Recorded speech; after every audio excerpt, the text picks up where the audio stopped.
their president's a crook. Well, I'm not a crook. I did not have sexual relations. An absolutely perfect phone call.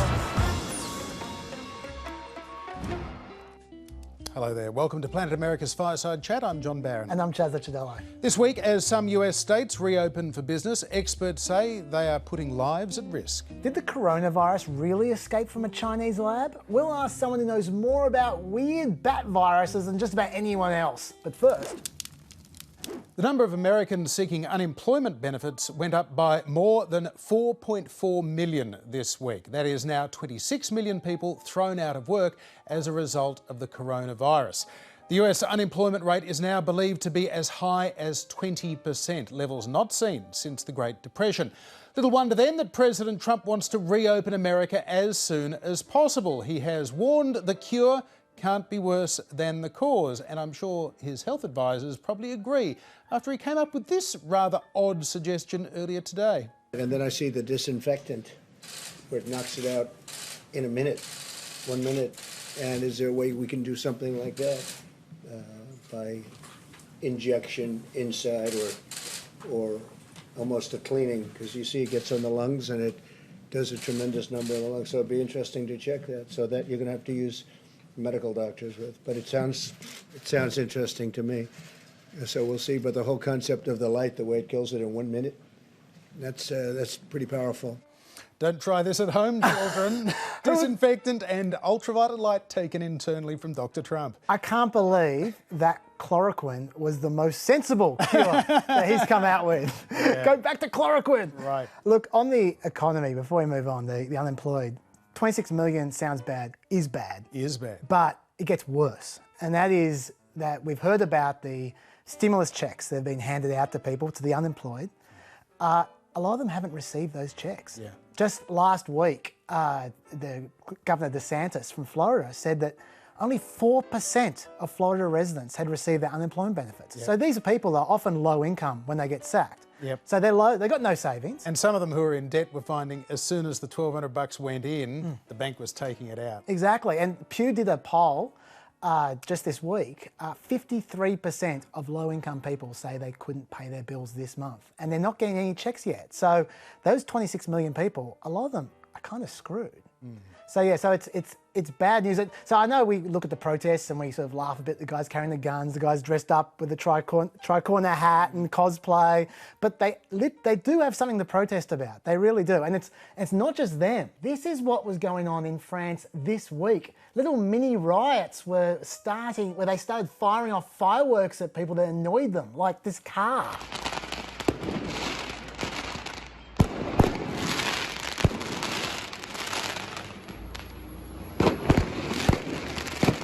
So that's pretty hardcore, John. Personally, I prefer the guys dressed as George Washington.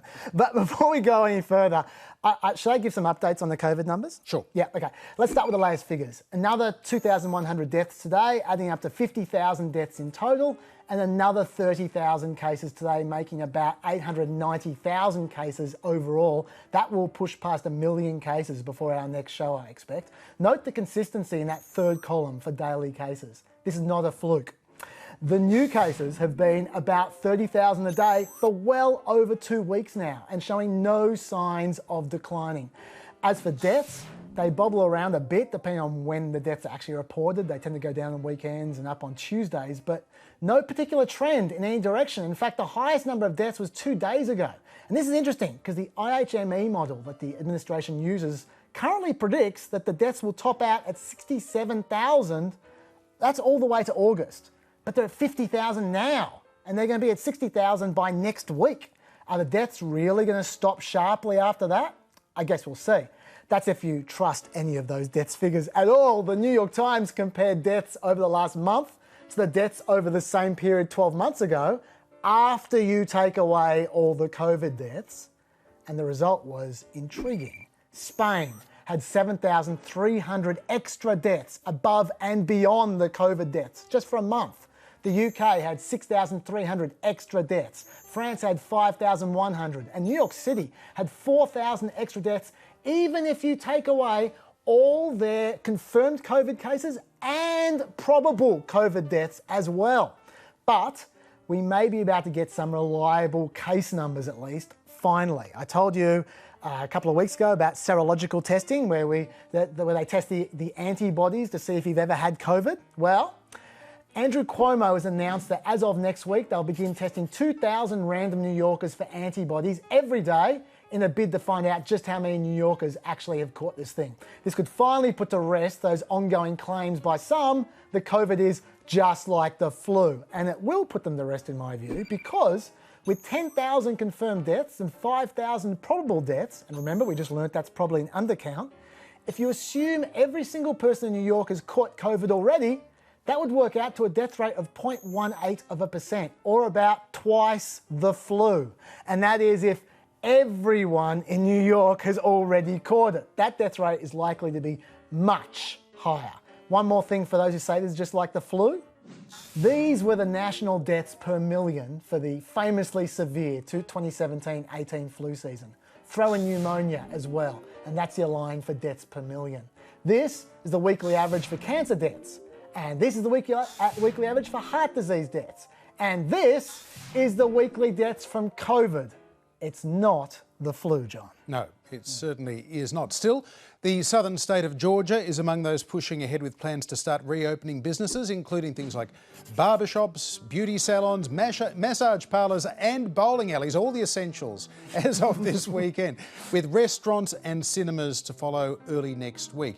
Now, that reopening is broadly in line with the federal guidelines for what are called phase 1 of lifting restrictions, but there are concerns that Georgia just is not ready for phase 1. Models suggest it hasn't yet reached its peak.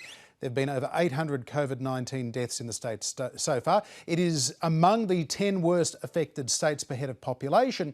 Less than 1% of residents have been tested. The Trump administration has made it clear it is up to the states to decide when they think it is the right time to reopen, and the president has at times seemed to be encouraging an end to the shutdowns. But yesterday, in scripted remarks, he criticised Georgia's Republican Governor Brian Kemp. I told the governor of Georgia, Brian Kemp, that I disagree strongly with his decision to open certain facilities which are in violation of the phase 1 guidelines for the incredible people of Georgia. They're incredible people. I love those people. They're great. OK, so a fairly simple message there. Georgia's not ready. But then the president went off script and the message did get a little bit more muddled. He must do what he thinks is right. I want him to do what he thinks is right. But I disagree with him on what he's doing, what I want to let the governors do. Now, if I see something totally egregious, totally out of line, I'll do. But I think spas and beauty salons and tattoo parlors and barber shops in phase 1, we're going to have phase 2 very soon, is just too soon. I think it's too soon. So a little bit confusing there on both sides of it. And he wasn't just sending mixed messages to the public via the media. According to the Associated Press this morning, up until Wednesday of this week, both the President and the Vice President were big fans of Georgia's plan, giving Governor Kemp the green light before turning around and bashing it, reportedly because top health advisors warned that Kemp was risking further spread of the virus by moving too quickly. And there is no way, Chaz, that Georgia currently meets those guidelines as to when to move to phase 1. With a few bumps in reporting over Easter, they've still been running at about 1,000 new cases every day for the last 3 weeks. There is no consistent downward trajectory there of documented cases within the 14-day period as the guidelines require. You're not kidding about that one, John. These are the new daily cases of COVID for the last month or so. It hasn't really been doing anything, going up or down, but the good folk of Georgia should have known what they were getting when they voted in Brian Kemp. He made his style of governing pretty clear beforehand, I thought. I'm Brian Kemp. I'm so conservative. I blow up government spending. I own guns that no one's taking away. My chainsaw's ready to rip up some regulations. I got a big truck, just in case I need to round up criminal illegals and take them home myself. Yep, I just said that. I love his little cheesy smile every time. He's the smile of satisfaction every time he makes a little joke. Just, oh yeah, I did it. Yeah. I mean, one of the things that has been pointed out, and clearly Georgia is one of these states that it's a very different situation in Atlanta than it is, say, in the rural farm districts of Georgia. So it's not all the same. And individuals are not compelled to go to the barber shop. It just means they now have the option to go to the barber shop if they prefer. So on that basis, given that if you are concerned, if you are vulnerable, if you want a shelter at home, is it reasonable to say, well, for those that are feeling like it's time, they should have that opportunity? Well, firstly, you make a great point, which is Brian doesn't decide when people open up. It's the consumers who decide. If no one goes to the barber shop, they might as well stay shut. So that's the first thing. And again, especially when you look at the polls, a lot of people are saying they're not going to go when the stores open unless the medical people say it's okay. So we'll see what happens if it remains to be seen. But I think that the real issue is not the 14-day thing. It's the fact that it's all very well to say, yeah, if they want to go to the barber, they can go to the barber. But at this stage, they're supposed to observe social distancing. Right. And it's very, very difficult to observe 6 feet distance when you're a masseur or when you're a tattoo artist or when you're a hairdresser. They asked Deborah Birx from the White House Task Force exactly how these kinds of people were safe to go back to work. And she tried her best to answer the question. So if there's a way that people can social distance and do those things, then they can do those things. I don't know how, but people are very creative. Nice try. Yeah, I mean, this taps into, Donald Trump famously a couple of weeks ago said he's not responsible for what's going on. It does feel as though there are a lot of people at the government level, and maybe even some of the health advisors as well, not really seeking to take responsibility, trying to put the responsibility, at least in theory, back onto the general populace, and also businesses to say, well, we're not forcing you to stay closed down. We're not giving you any way to conduct your business. We're not realistically, we're not going to allow you to create an environment where even people want to come to your restaurant if they've got, kind of a cone of silence of plexiglass around their table, Get Smart style. Yeah, well, that's like the Las Vegas mayor who said, hey, I want to open up the entire Las Vegas again. And Anderson Cooper said to her, well, how are you going to have social distancing in a casino? And she said, they'll work it out. Yeah, just leave it up to them after the business. But some businesses are resourceful. There are some Georgia hairdressers who have found a way to social distance while cutting people's hair. Yeah.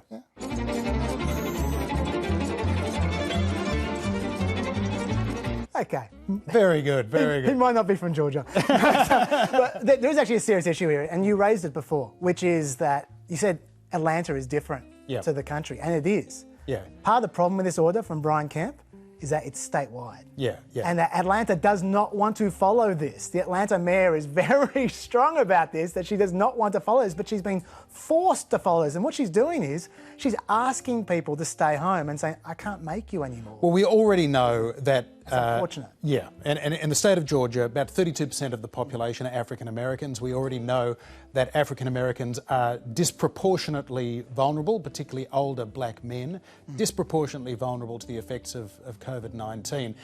And they're the people that live in the inner city and urban areas of big Georgia cities like Atlanta. So this is potentially a huge recipe for disaster, and it's not just Georgia, it is other southern states, including Mississippi and Tennessee, that are also moving to go to this phase 1 next week, also ahead of guidelines. Now, part of the potential impetus for all of this is governors seeing these protests that have been rolling out across the United States over the last week or so. We talked about them a bit on Planet America on Wednesday night, and you very cynically raised the prospect of these happening, it seems, in a lot of swing states that Trump wants to win. How about that? Well, on that, as to whether there is some kind of, who's behind these and does Trump have his fingerprints on it? We have seen those tweets of Trump saying, liberate Michigan, liberate Virginia, etc.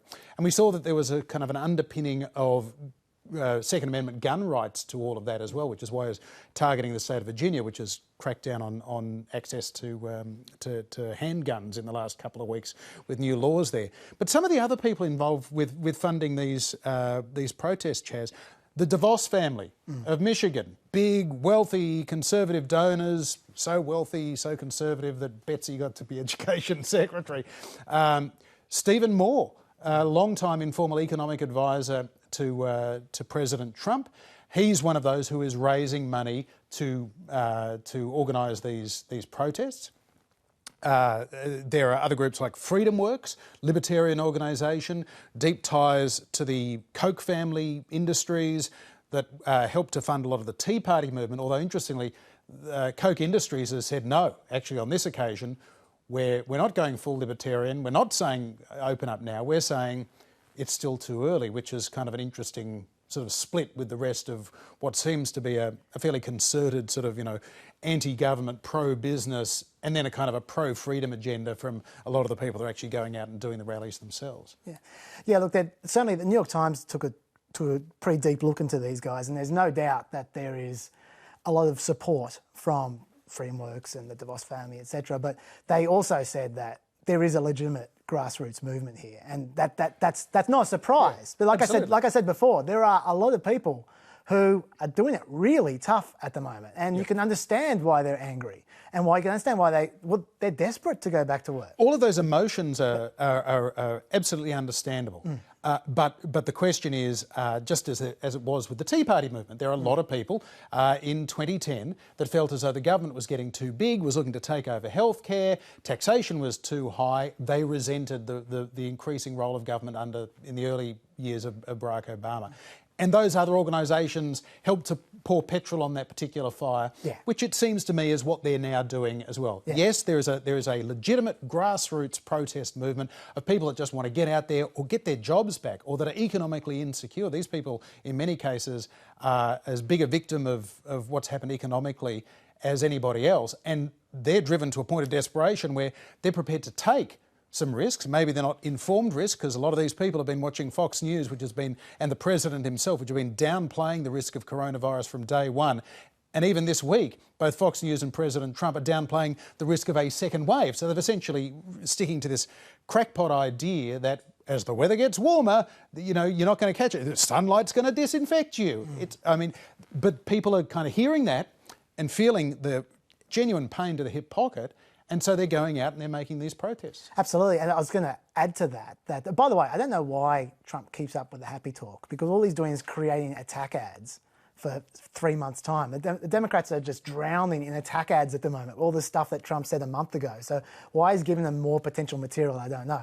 But anyway, I was just going to say with this, that while I do think there's a legitimate grassroots movement, which is being co-opted and assisted by these other groups, they're still not representing many people, or even many Republicans for that matter. Like the AP had a poll out just a couple of days ago where it was a tremendously consistent results across the border between all Americans, Democrats and Republicans, saying that the restrictions are just right. 60%, right across the board. No pars and lean whatsoever. And as far as those who are saying that the restrictions had gone too far, it was only 22% of Republicans who said that. And it was a minute number of Democrats. It's going to be fascinating to see whether, because we do know from a month ago, 6 weeks ago, Democrats were up here in their level of concern, Republicans were down here. There's a big partisan divide. So that's now confronted with the same reality, even if that reality is slightly distorted by Fox News.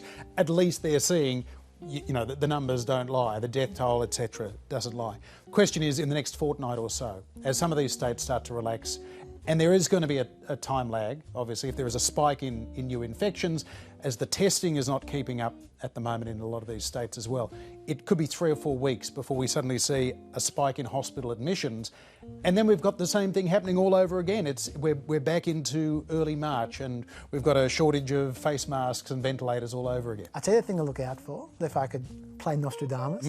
What happens if, say, take New York, which has spent the last 6 weeks desperately trying to smother this curve. So let's say they take another month or 6 weeks to finally get back into action, right? Just when they get back into action, 6 weeks' time, is when the next outbreak starts in, say, Georgia.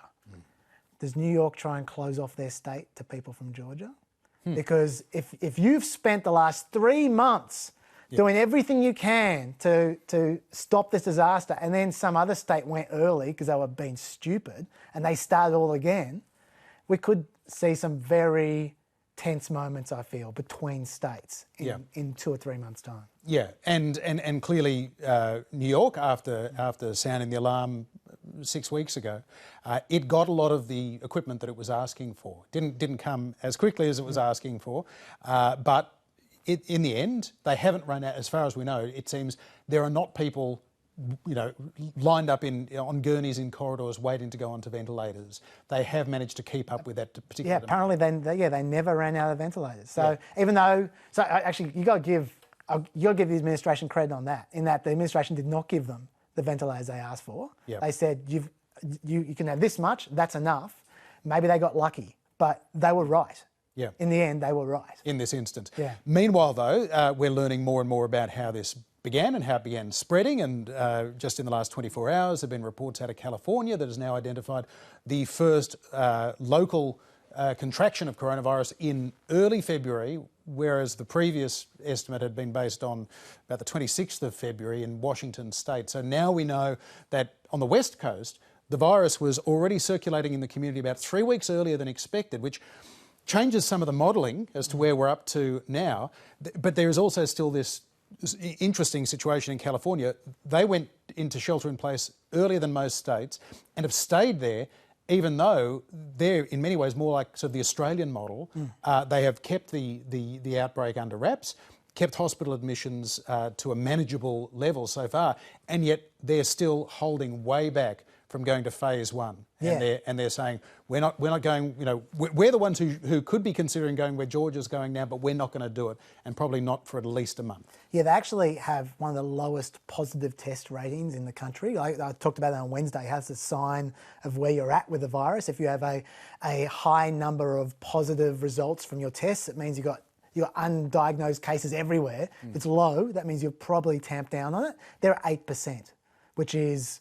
That's Germany, essentially. So they're in a pretty good position. It's interesting that they haven't even considered letting go at the moment. Yeah. So again, we're kind of learning more about population density, and as a result, we're seeing whether it's Navy ships or cruise liners or prisons or aged care facilities, there is a physical proximity, a density thing here that comes to a tipping point that is suddenly impossible to control, whereas in spread out states like California, where people, there's some high density living, but there is also a bit of space in between. They seem to be doing okay. And one more thing, I know we're going over time, but just another big factor seems to be the subway. Yeah. There was a study came out last week about this, saying the subway was a real big issue in New York, and that might be the reason why New York got it so bad. So after 70 years of complaining that the public transport in California is terrible, it's paid off.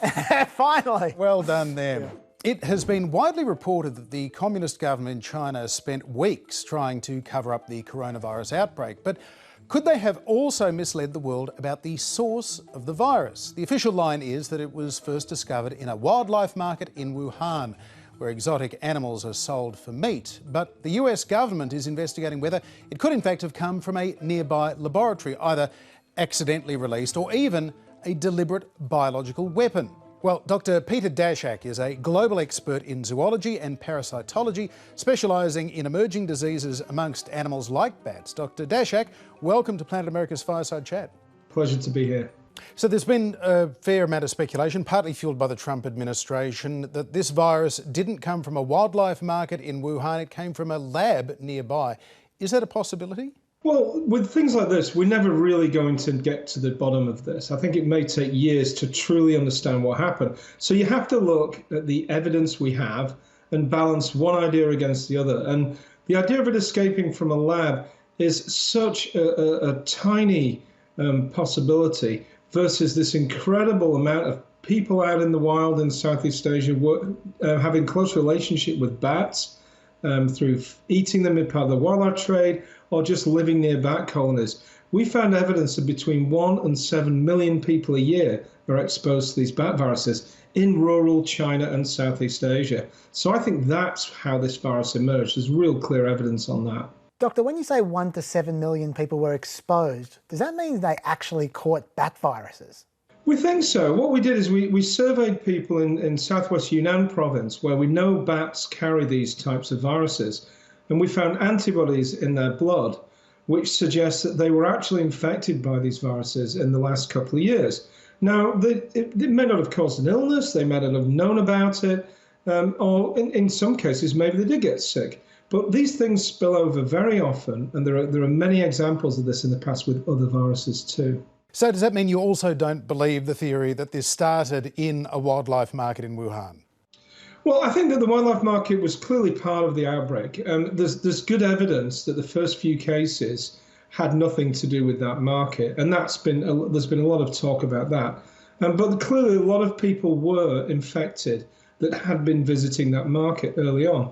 So I think the market amplified the outbreak. Maybe someone went there who had the disease. Maybe some animals were in the market that had the disease. But certainly that market was part of the spreading of the outbreak. It may not have been the original spillover event from animals to people, but it was definitely part of the outbreak. We've seen reports that US diplomatic cables were raising concerns specifically about this lab in Wuhan, specifically relating to bat coronaviruses. Are you saying that that is just a coincidence? Well, there are concerns about every lab. I mean, people go into labs and visit them and say, well, I didn't see many technicians there. One of the technicians says, well, we could really do with some more funding to help build up our lab. I don't think that's an evidence of a real problem with the lab. The news came out through cables from the embassy. That's not an official audit or inspection of a BSL-4 lab. And the people that were visiting the lab were actually invited in on a diplomatic visit. They're not trained professional inspectors. So I don't think there's anything to that. And I do know people who've worked in that lab who aren't from China who say it's a really well-run lab. It's actually been inspected by the CDC, by other BSL-4 high-security labs in the US and the Pasteur Institute in China. And citizens from other countries have worked in the lab. So I don't think there's anything to the story, really. And again, there's so much evidence from the wild that bats carry these viruses and that people have a lot of interaction with them, that looks like how this happened. So how does COVID-19 compare to some of the other bat coronaviruses that you've studied? Are there a lot of them? And is this the worst of them? Well, we found hundreds of coronaviruses in bats, just in China alone. And there seem to be many in different countries as well. Look, there are others that have emerged, not just into people. We know about SARS coronavirus. There's a virus that emerged from bats into pigs in South China and killed 25,000 pigs about 3 years ago. We investigated that with our Chinese colleagues and found that it was a bat origin virus, a coronavirus, a little bit like SARS, but different. It killed 25,000 pigs. It can infect human cells in the lab. There clearly are other viruses out there that are a potential risk to us. But I also believe there will be many that can't infect us. Look, there's one thing we can absolutely do to reduce the risk of getting another pandemic, and that's reduce our contact with bats. If that's through the wildlife trade or through building roads into remote areas in rural Southeast Asia for logging camps or whatever else we do, if we reduce that, we'll reduce the chance of these viruses getting into our population. So what are the steps you think need to be taken to prevent the next potential viral pandemic? I think there's really three things we've got to do. First of all, we don't even know what viruses are out there in the wild. And we see every time a pandemic emerges, it's a new virus, almost always from wildlife or with some genes from wildlife, some genetic elements. We need to find out what viruses wildlife carry in the places where people have high contact. Secondly, we need to work with those communities. You know, it's easy to say, we'll just simply ban the wildlife trade, but it's so much more complicated. People have been doing these habits for thousands of years. Now, you can't just say stop it. You've got to understand why, look at the incentives, give them alternatives. And thirdly, you know, there is a solution to protecting ourselves against pandemic pathogens, and that's vaccines and drugs. But if we're always making vaccines to the one that emerged 5 or 10 years ago, we're not protected against the next one. So if we find out what these other viruses are out there, maybe we can design vaccines and drugs that affect all of them, not just one or two of them. A universal coronavirus vaccine, a universal Ebola virus vaccine, that's how we're going to get through the pandemic era. Why is it so often bats that these viruses seem to come from? There are lots of animals out there. Don't they have their own deadly viruses? When we sample bats, we noticed that Bats carry a lot of viruses in their bodies. They're able to live with a very high viral load in the body. Also, the percentage of animals in a bat colony that are infected is much higher than other animals, sometimes 5, 10%, or even higher. That's pretty unusual. People think it might be because bats are the only flying mammal. So when they fly, it's a bit like going for a sprint all night long. It creates a lot of pressure on the system. There's a lot of breakdown of cellular products. And normally the body would respond with an immune response to those. And that would be damaging to the bat. So what it does is suppresses the immune response. By doing that, it allows viruses to live at a higher level. So that's one of the theories. But there certainly is something interesting about bats that we need to look at. Doctor, there has been a lot of criticism of both the Chinese communist regime and the World Health Organization for their lack of transparency, even their lack of honesty throughout particularly the early stages of this pandemic. To what extent do you think those criticisms are warranted? I've worked in China for 15 years, and I do that with my eyes wide open. I realise that people in the Chinese government at a very high level are ready to suppress information if they don't want that out there. But let's look at what they did this time around versus what happened during SARS. During SARS, it took us a couple of months to really even hear about this outbreak that was going on. This time around, it was a couple of weeks. They notified WHO.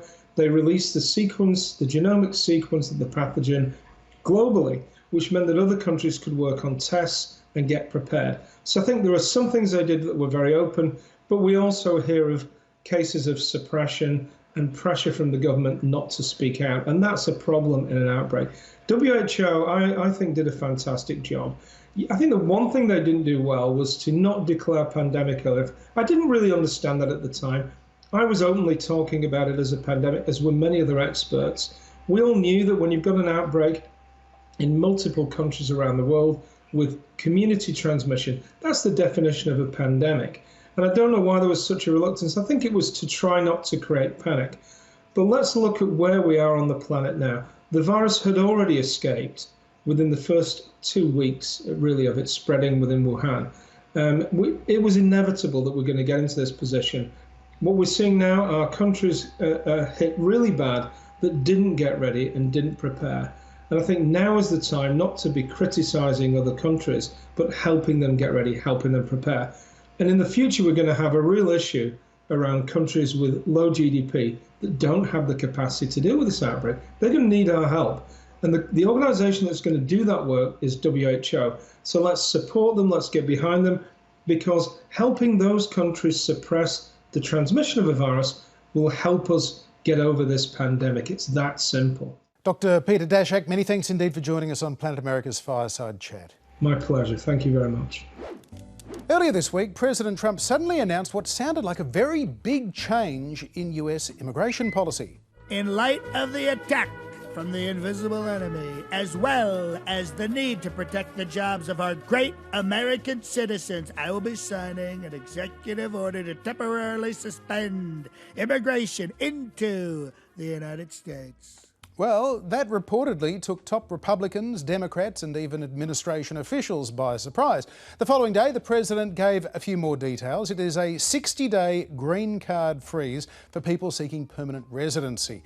That could delay applications for around 200,000 migrant workers, but temporary seasonal workers won't be affected. But what it does do, of course, is tee up a debate on the subject of immigration in the midst of a pandemic economy that it would seem President Trump clearly wants to have, Chaz. Yeah, well, I guess because it's not doing anything. I mean, they weren't processing green cards anyway, so there's no practical effect. He's saying it's about jobs, about helping out with jobs, but obviously when people are being forced to stay home, that's got nothing to do with jobs. Mm-hmm. And the reason they don't have jobs is because they've been told not to have jobs. And on top of that, he's done nothing for work visas anyway, only green cards. So they can still get working visas, they just can't get green cards. And also, there's an exception for family members, which are half the green cards. So it's kind of a pointless reform, I have to say. So why announce it late on a Monday night with a tweet and set it up with a 60-day little time bomb ticking on it? I mean, is it just purely political as it looks? Well, there's clearly no thought out strategy if it's true that his staff didn't know about it beforehand. Otherwise, they would be been in on it if there was some planned out strategy.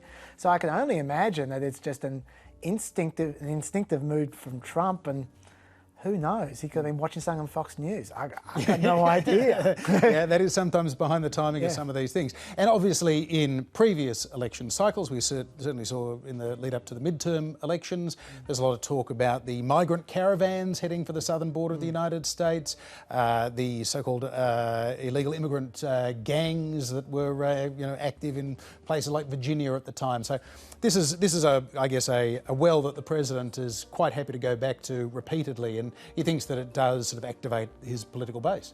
Yeah, I guess he does, although he's about 6 months early for that, isn't he? Doesn't this usually happen in October rather than in April? Yeah, maybe he's just getting in there early. But look, there are some more worrying signs this week for President Trump's hopes for re-election, with a series of battleground state polls coming out from Fox News, putting him behind Joe Biden in 3 key states that he won in 2016. The states of Michigan, Pennsylvania, and the big one, this would be a real worry for the president, Florida. Now, if Joe Biden were to win the state of Florida, at that point you'd pretty much say the election is over right there. 29 electoral college votes. If Joe Biden wins back Michigan and Pennsylvania, then he still needs to pick up Wisconsin, the third of the big Rust Belt states that Trump claimed in 2016. Wisconsin or Arizona. Or Arizona as well. So Wisconsin wasn't in this latest batch of polls. Last time Fox polled Wisconsin was in January, where Biden was 6 points up, although a number of other state polls have had Wisconsin a lot tighter than all of that. So right now, I mean, do you have a sense of, Biden's ahead almost 6 points in the average of national polls. He's ahead in a lot of these crucial swing state polls. Can we say that Joe Biden is the favourite right now? Well, I guess in the middle of a pandemic, yes, but who knows what the ground is like in 6 months' time. I will say this though, this pandemic, depending on how it goes, if this becomes a COVID election, Joe Biden has a few advantages. Like number one, he has the advantage of empathy. That's something that he may have lost a step, as we say, but he hasn't lost an ounce of empathy, which has always been his strong card. He can relate to people who have had tragedies, obviously, with his own biography, and he doesn't seem insincere. He seems very authentic about it, and Trump, empathy is not his strong card. So if we're talking hundreds of thousands of dead people in 6 months' time, that's going to help Joe Biden's style, I would have thought. Secondly, you're talking polls. I have a worrying poll myself for Trump, and it's probably closely related to Florida, actually, and that is old people.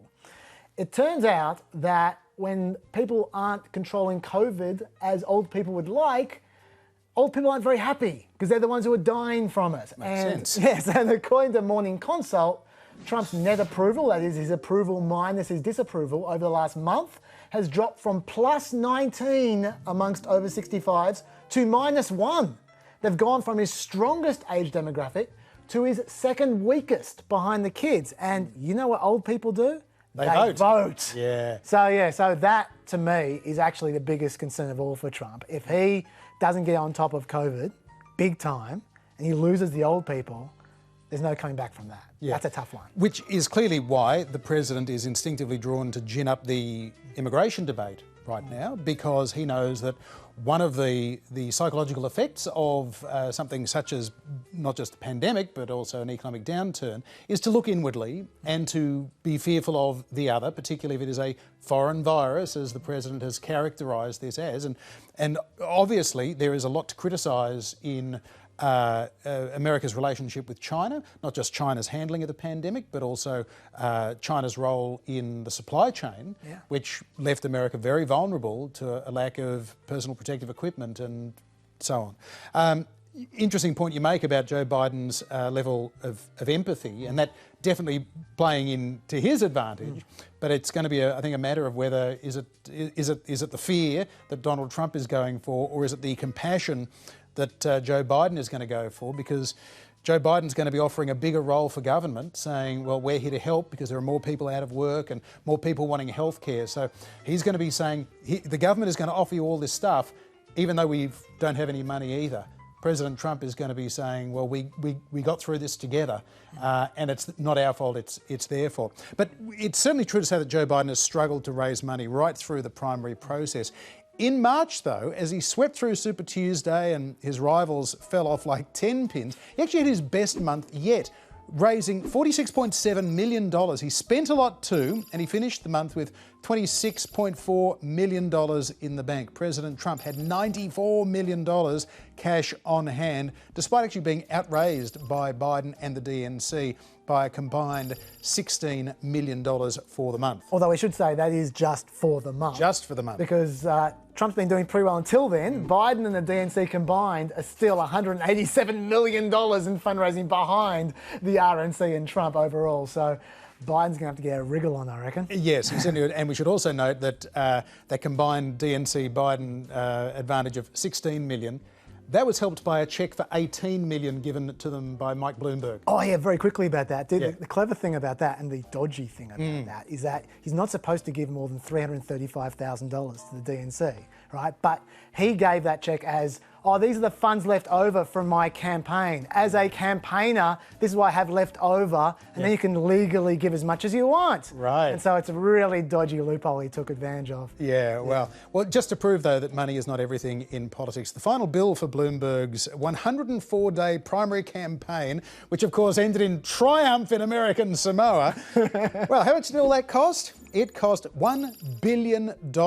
Senator Bernie Sanders spent less than 1/5 of that, while Joe Biden, look at that, he spent just a little more than half of Bernie's campaign, about 10% of what Mike Bloomberg spent. By the way, that's about what Mike Bloomberg spent in March, and he dropped out on the 4th day of March.